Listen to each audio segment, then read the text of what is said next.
venu, la vie éternelle.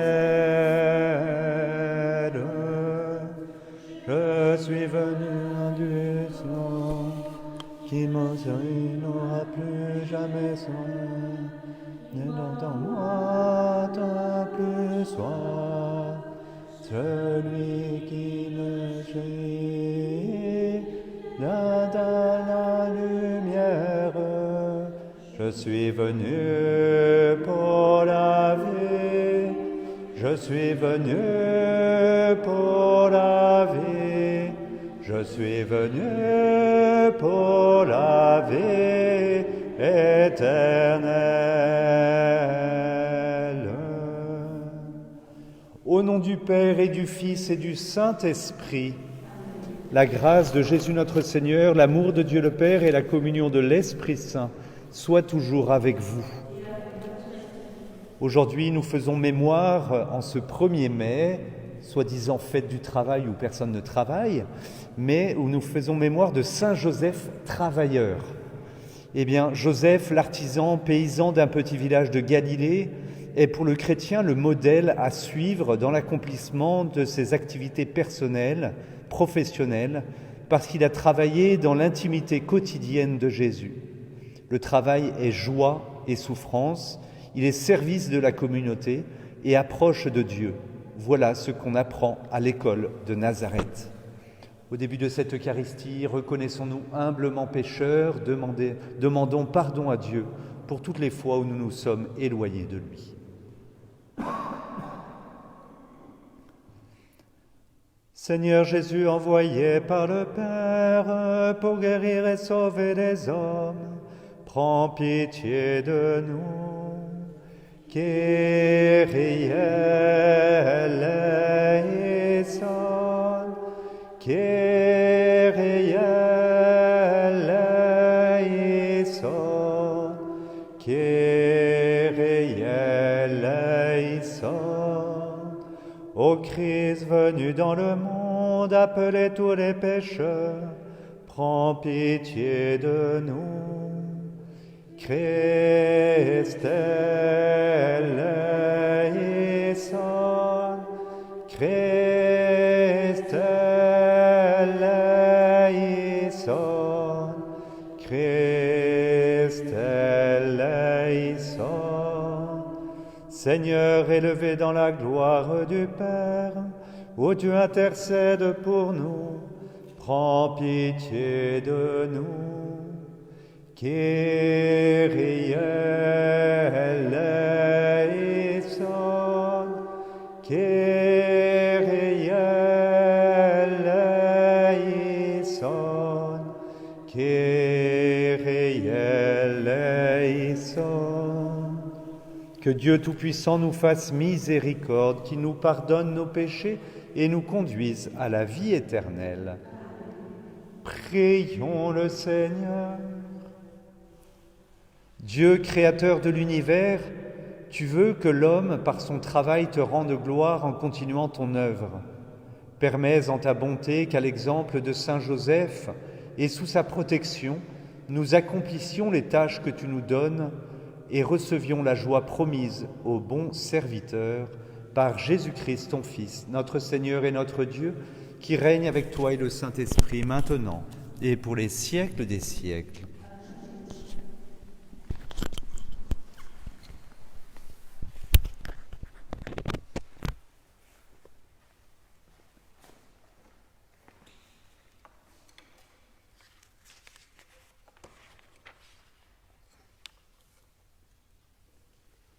Lecture du livre des Actes des Apôtres. En ces jours-là, Saul était toujours animé d'une rage meurtrière contre les disciples du Seigneur. Il alla trouver le grand prêtre et lui demanda des lettres pour les synagogues de Damas, afin que s'il trouvait des hommes et des femmes qui suivaient le chemin du Seigneur, il les amène enchaînés à Jérusalem.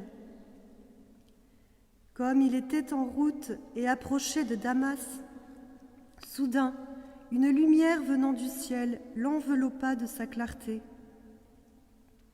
Il fut précipité à terre. Il entendit une voix qui lui disait « Saul, Saul, pourquoi me persécuter ?» Il demanda « Qui es-tu, Seigneur ?» La voix répondit « Je suis Jésus, celui que tu persécutes. Relève-toi et entre dans la ville, on te dira ce que tu dois faire. »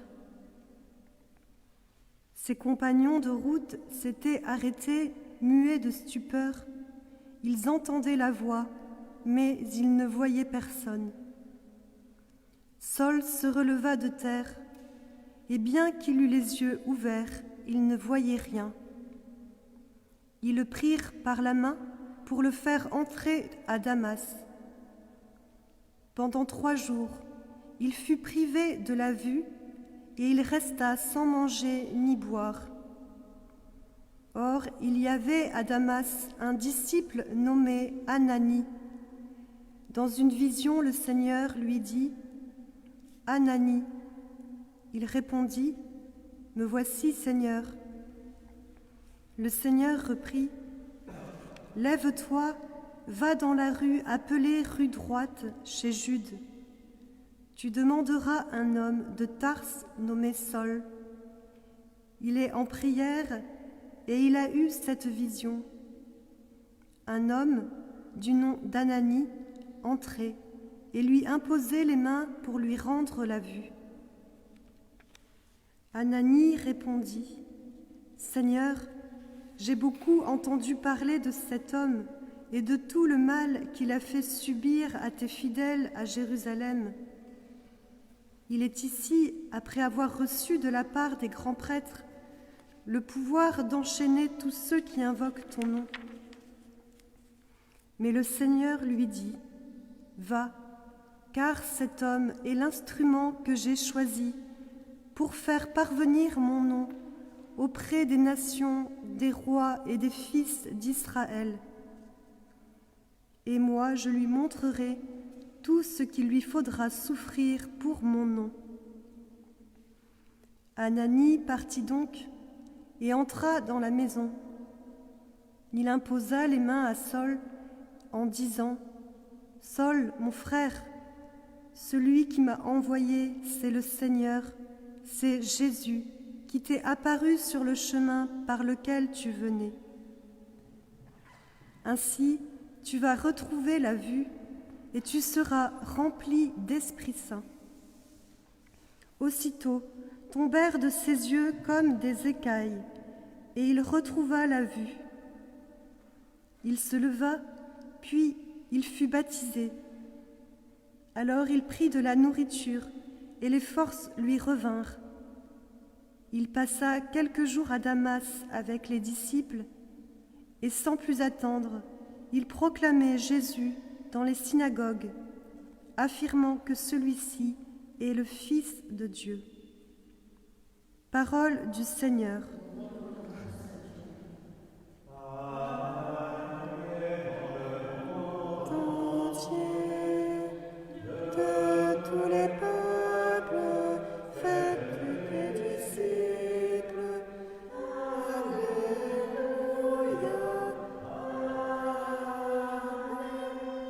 Louez le Seigneur, tous les peuples, fêtez-le, tous les pays. Allez dans le monde entier, de tous les peuples, faites des disciples. Alléluia. Amen. Son amour envers nous s'est montré le plus fort. Éternelle est la fidélité du Seigneur. Allez dans le monde entier, de tous les peuples, faites des disciples. Alléluia.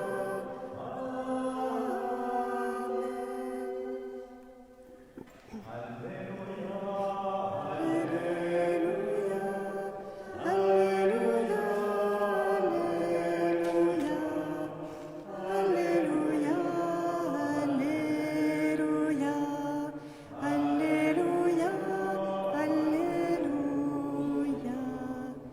mange ma chair et boit mon sang demeure en moi et moi en lui, dit le Seigneur. Alléluia, Alléluia.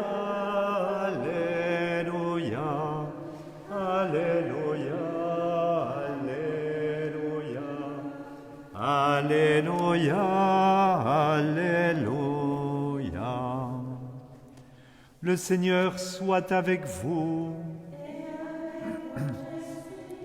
Évangile de Jésus-Christ selon saint Jean. En ce temps-là, les Juifs se querellaient entre eux. Comment celui-là peut-il nous donner sa chair à manger ? Jésus leur dit alors, « Amen, amen, je vous le dis, si vous ne mangez pas la chair du Fils de l'homme et si vous ne buvez pas son sang, vous n'avez pas la vie en vous. Celui qui mange ma chair et boit mon sang a la vie éternelle, et moi je le ressusciterai au dernier jour. En effet, ma chair est la vraie nourriture et mon sang est la vraie boisson.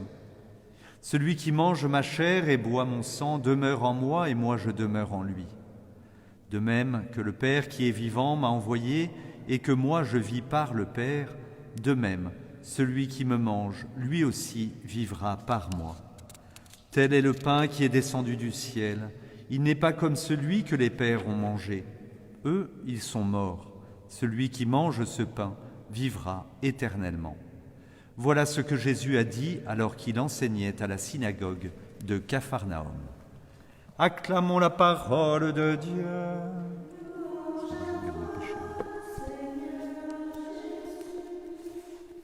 Voilà, nous nous retrouvons aujourd'hui, une fois de plus, à cette messe pour célébrer, où nous faisons mémoire, de Saint Joseph travailleur. Saint Joseph travailleur qui a la différence du 19 mars, où c'est Saint Joseph qui est finalement le père de Jésus. Mais là aujourd'hui, Saint Joseph travailleur, et nous avons entendu la lecture du livre des Actes des Apôtres avec Saül qui se convertit. Saül qui était une personne, si je puis dire, pas riche au niveau financier, mais riche et forte, qui était connue, qui était réputée. Et comme nous l'avons entendu dans les premiers versets, Saül était toujours animé d'une rage meurtrière contre les disciples du Seigneur. Et qu'est-ce qui va se passer ? Il va y avoir cette conversion. On voit de cet homme qui a cette rage meurtrière et qui va même demander des lettres pour les synagogues de Damas pour pouvoir justement mettre à mort tous les chrétiens, les premiers chrétiens. Et puis, il y a cette conversion qui est extraordinaire. C'est Saül, Saül, pourquoi me persécuter ? Question de Saül, qui es-tu Seigneur ? Et la voix lui répond, je suis Jésus, celui que tu persécutes. Je suis Jésus, celui que tu persécutes. Et vous voyez cette phrase, eh bien, j'ai envie de dire, c'est un peu ça serait bien peut-être que nos hommes politiques reçoivent cette parole.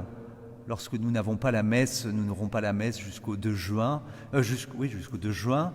Et bien voilà, peut-être qu'ils vont entendre cette parole du Christ. Je suis Jésus que tu persécutes. Et finalement, c'est pas la même persécution qu'à l'époque de Saül, mais cette persécution que nous vivons, où nous interdit à l'heure actuelle de vivre notre foi, est importante. Elle est importante, même si ce n'est pas les mêmes persécutions, mais c'est une persécution réelle que nous vivons.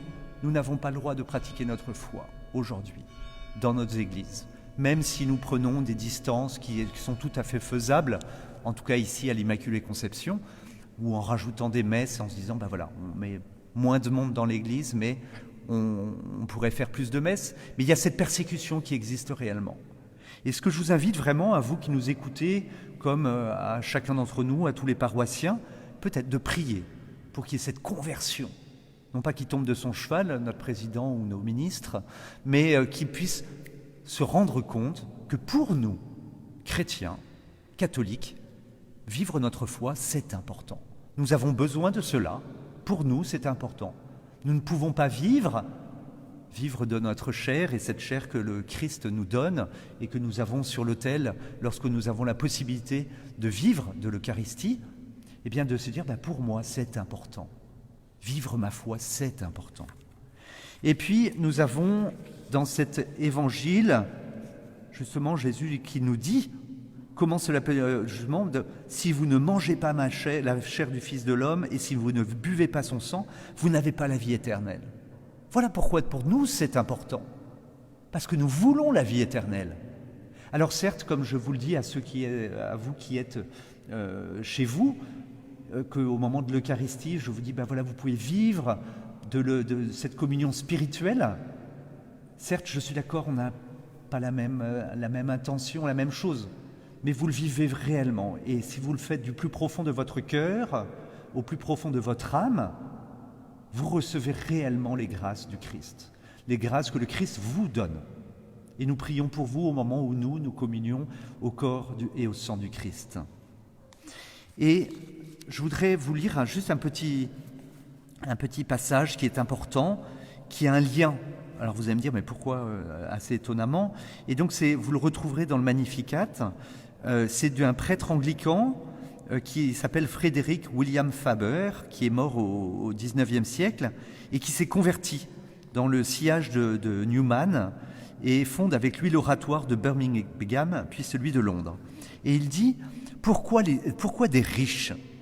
Et alors là, c'est en lien avec Saint Joseph qui vivait dans cette pauvreté. Pourquoi des riches? Quelle est l'intention de Dieu sur eux? On n'est pas riche pour soi, c'est clair, car le bien de l'individu consiste à sauver son âme, ce à quoi les richesses n'aident pas, tant s'en faut. Le Sauveur, en venant au monde, ne voulut point d'avoir de richesses, bien plus, il déclara malheur à ceux qui les possèdent. Quand les saints en ont eu, ils s'en sont défaits le plus vite possible. Les richesses, si l'on en croit l'Évangile, sont de toutes les choses terrestres ce qui éloigne le plus du ciel. Quel est l'important pour nous dans notre vie? Et la plus grande des richesses, c'est l'Eucharistie. La plus grande des richesses que nous devons avoir, c'est le Christ. Ce n'est pas les richesses matérielles qui sont importantes. Cela, justement, tous les saints, comme nous le dit Frédéric William Faber, c'est quand les saints en ont eu des richesses, ils s'en sont défaits. Les premiers chrétiens, les premiers disciples qui ont suivi le Christ, et on a eu cet évangile ou cette lecture, je ne sais plus, au moment où on nous dit, ben voilà, tous les biens qu'ils avaient, ils les partageaient entre eux. Eh bien, tous les biens que nous avons aujourd'hui, dans ce temps ce temps où on nous demande de rester chez nous, eh bien, nous devons aussi les partager. Et c'est important, et je le vois bien, pour les personnes qui nous téléphonent, qui nous disent « on n'a plus de nourriture ». Eh bien, nous, grâce à la Banque alimentaire, nous avons cette chance de pouvoir avoir, grâce à la Banque alimentaire du Var, de pouvoir avoir de la nourriture et de la partager. Et nous, vous, chez vous, qu'est-ce que vous pouvez faire? Qu'est-ce que je peux partager auprès de mon prochain? Qu'est-ce que je peux partager à ceux qui n'en ont pas? Ça ne veut pas dire se détacher de tous ces biens, de l'argent, et c'est très bien d'avoir, quand on en a, de l'argent, mais qu'est-ce que j'en fais? Est-ce que je garde cet argent pour moi? Est-ce que c'est le centre de ma vie? Ou est-ce que je peux le partager? Cette richesse, quelle qu'elle soit, que ce soit de la nourriture, que ce soit des biens matériels ou autres, est-ce que finalement, je vais mourir avec, et finalement, ça n'aura aucun intérêt, ou est-ce que j'ai besoin de le partager pour le bien des autres et pour ceux qui n'en ont pas? Eh bien, c'est ce qu'on va demander au Seigneur. Première chose, que nos hommes politiques puissent se convertir et puis qu'ils puissent comprendre que nous ayons besoin de l'Eucharistie, qui est la plus grande des richesses qui nous est proposée. Et puis, la deuxième chose, eh bien, tous les biens que nous avons, que ce soit de la nourriture, que ce soit des biens matériels, eh bien, qu'on puisse les faire partager auprès de notre prochain. Amen.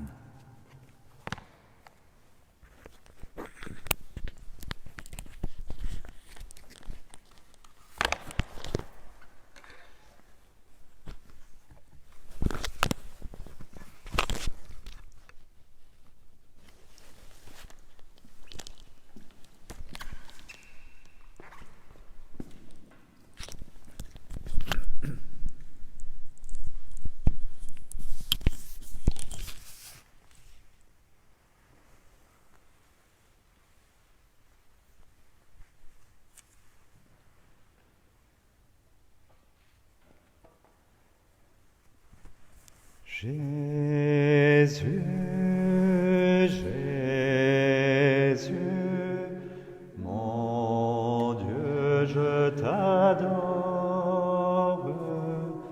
Jésus, Jésus, reçois ma prière. C'est tout ce monde impossible de l'intuitionnel de ceux qui a pris notre humanité. Je te loue en présence des anges.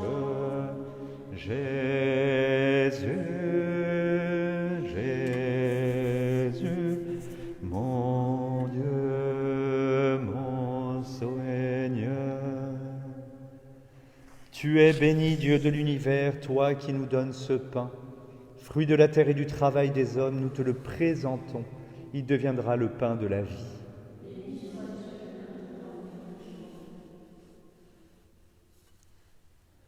Tu es béni, Dieu de l'univers, toi qui nous donnes ce vin. Fruit de la vigne et du travail des hommes, nous te le présentons. Il deviendra le vin du royaume éternel.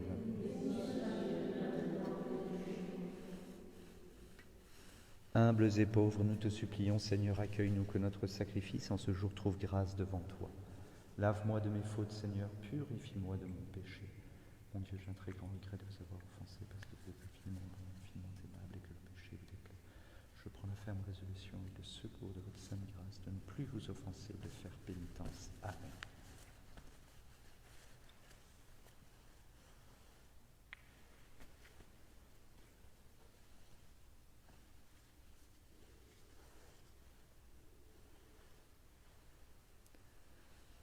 Prions ensemble au moment d'offrir le sacrifice de toute l'Église. Seigneur, source de tout bienfait, regarde les présents déposés devant toi pour la fête de Saint Joseph. Permets que cette offrande devienne le secours dont nous avons besoin par Jésus, le Christ notre Seigneur. Le Seigneur soit avec vous. Élevons notre cœur. Rendons grâce au Seigneur notre Dieu.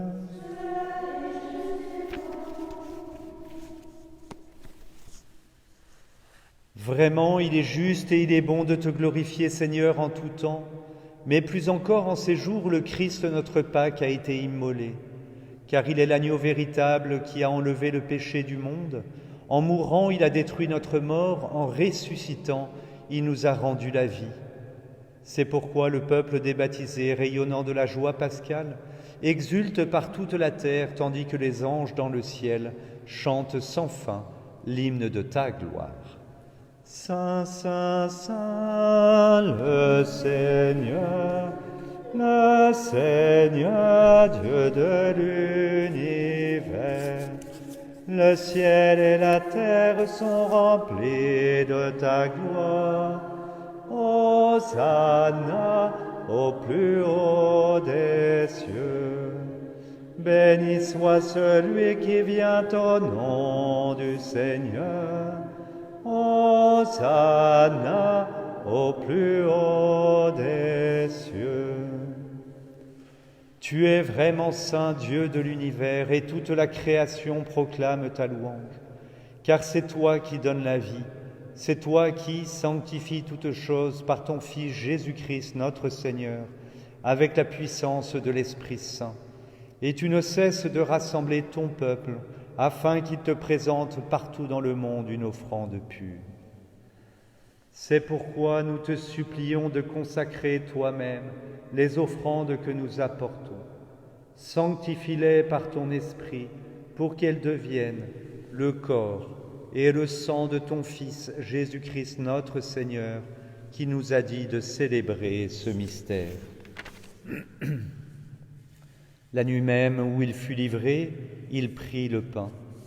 En te rendant grâce, il le bénit, il le rompit et le donna à ses disciples en disant : « Prenez et mangez-en tous, ceci est mon corps livré pour vous. »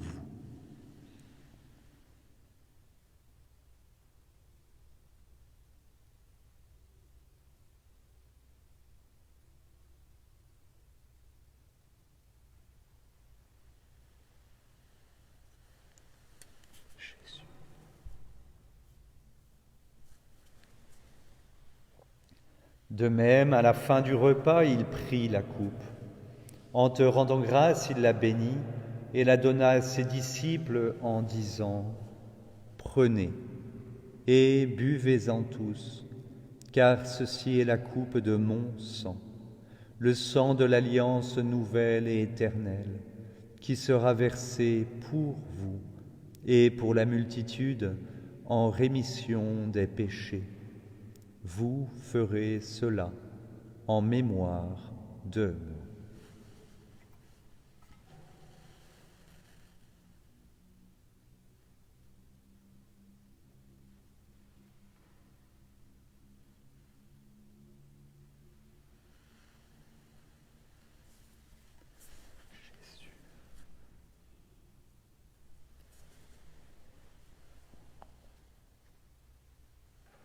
Il est grand le mystère de la foi. Nous proclamons ta mort, Seigneur Jésus. Nous célébrons ta résurrection. Nous attendons ta venue dans la gloire. En faisant mémoire de ton Fils, de sa passion qui nous sauve, de sa glorieuse résurrection et de son ascension dans le ciel, alors que nous attendons son dernier avènement, nous présentons cette offrande vivante et sainte pour te rendre grâce. Regarde, Seigneur, le sacrifice de ton Église et daigne y reconnaître celui de ton Fils qui nous a rétablis dans ton alliance.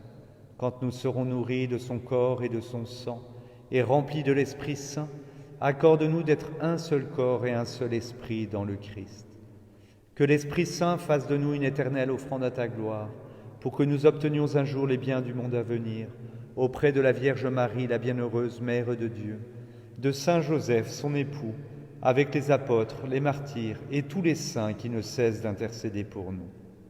Et maintenant, nous te supplions, Seigneur, par le sacrifice qui nous réconcilie avec toi, étends au monde entier le salut et la paix. Affermis la foi et la charité de ton Église au long de son chemin sur la terre. Veille sur ton serviteur, le pape François et notre évêque Dominique, l'ensemble des évêques, les prêtres, les diacres et tout le peuple des rachetés. Écoute les prières de ta famille assemblée devant toi. Écoute les prières des personnes qui nous ont confié des intentions en ce jour et ramène à toi, Père très aimant, tous tes enfants dispersés. Pour nos frères défunts, pour Simone Keller, pour Monsieur Paul Volparo, pour les hommes qui ont quitté ce monde et dont tu connais la droiture, nous te prions. Reçois-les dans ton royaume où nous espérons être comblés de ta gloire, tous ensemble et pour l'éternité, par le Christ notre Seigneur, par qui tu donnes au monde toute grâce et tout bien. Par lui, avec lui et en lui, à toi, Dieu le Père Tout-Puissant, dans l'unité du Saint-Esprit, tout honneur et toute gloire, pour les siècles des siècles.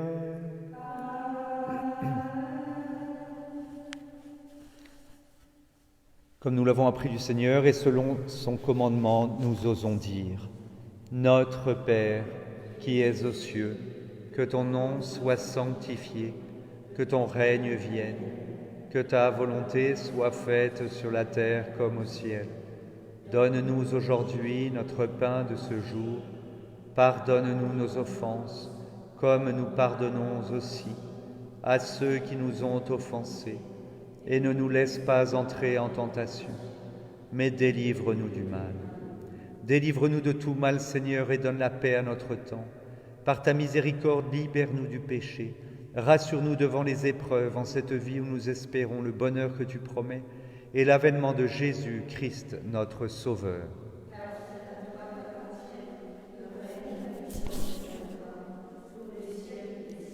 Seigneur Jésus-Christ, tu as dit à tes apôtres : Je vous laisse la paix, je vous donne ma paix. Ne regarde pas nos péchés, mais la foi de ton Église. Pour que ta volonté s'accomplisse, donne-lui toujours cette paix et conduis-la vers l'unité parfaite, toi qui règnes pour les siècles des siècles. Que la paix du Seigneur soit toujours avec vous.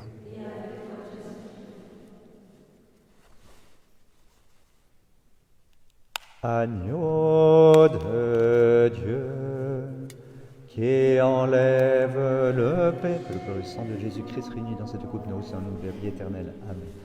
Prends pitié de nous, agneau de Dieu, qui enlève le péché du monde.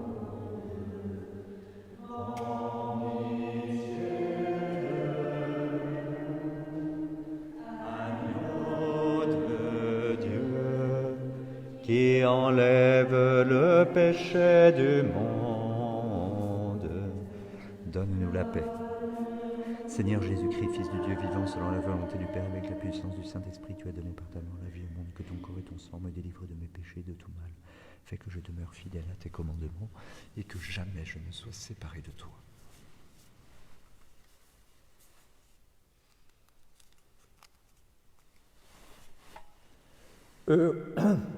Heureux les invités au repas du Seigneur. Voici Jésus le Christ, l'agneau de Dieu qui enlève le péché du monde. Seigneur, je suis pas digne de te recevoir, mais dis seulement ma parole et je serai guéri.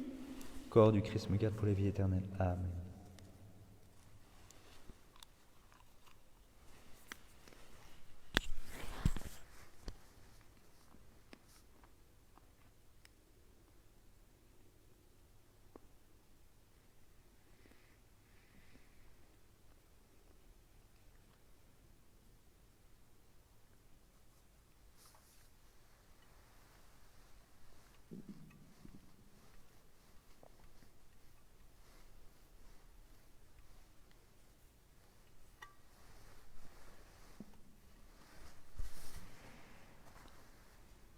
Sang du Christ me garde.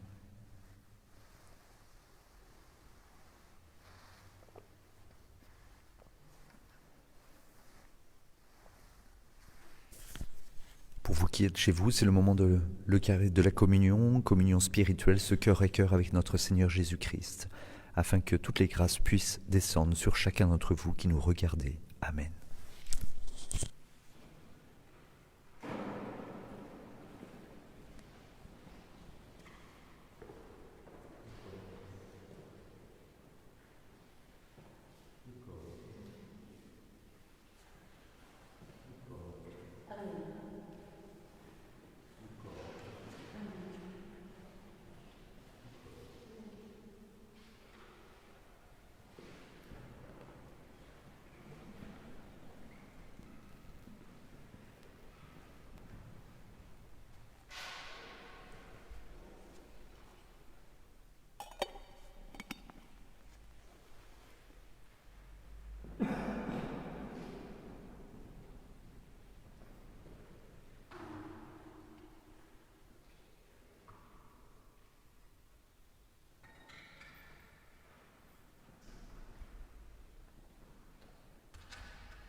Jésus, toi qui as promis d'envoyer l'Esprit à ceux qui te prient, ô Dieu,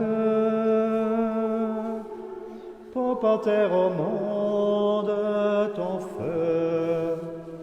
Voici l'offrande de nos vies.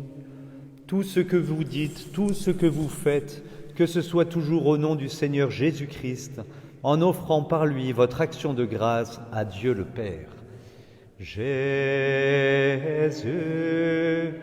toi qui as promis d'envoyer l'Esprit à ceux qui te prient, ô Dieu, pour porter au monde ton feu. Voici l'offrande de nos vies. Rassemblons notre prière.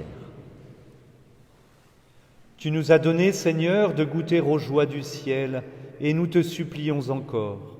Fais-nous témoigner comme Saint Joseph de la charité que tu as répandue dans nos cœurs, et nous connaîtrons la paix qui n'a pas de fin, par Jésus, le Christ notre Seigneur. Le Seigneur soit avec vous.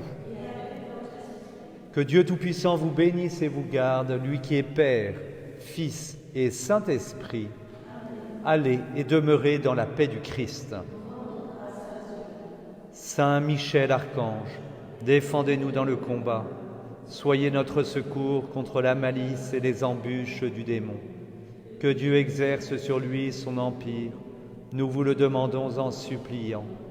Et vous, prince de la milice céleste, repoussez en enfer par la force divine Satan et les autres esprits mauvais qui rôdent dans le monde en vue de perdre les âmes, ainsi soit-il.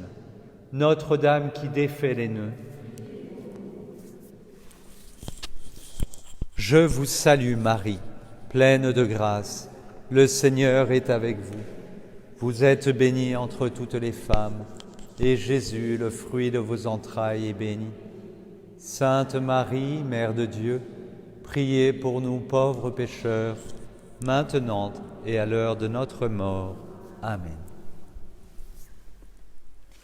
Je vous souhaite à tous une excellente journée, que Dieu vous bénisse tous, bénisse vos familles, et nous nous retrouverons demain matin avec les laudes à 8h30, non, 8h30, non, 8h, voilà, 1, 2, 3, je reprends, les laudes à 8h15 et la messe, non, 8h30 et la messe à 8h45, je suis perdu. Je vous souhaite à tous une excellente journée, que Dieu vous bénisse, au revoir, en tout cas la messe 8h45.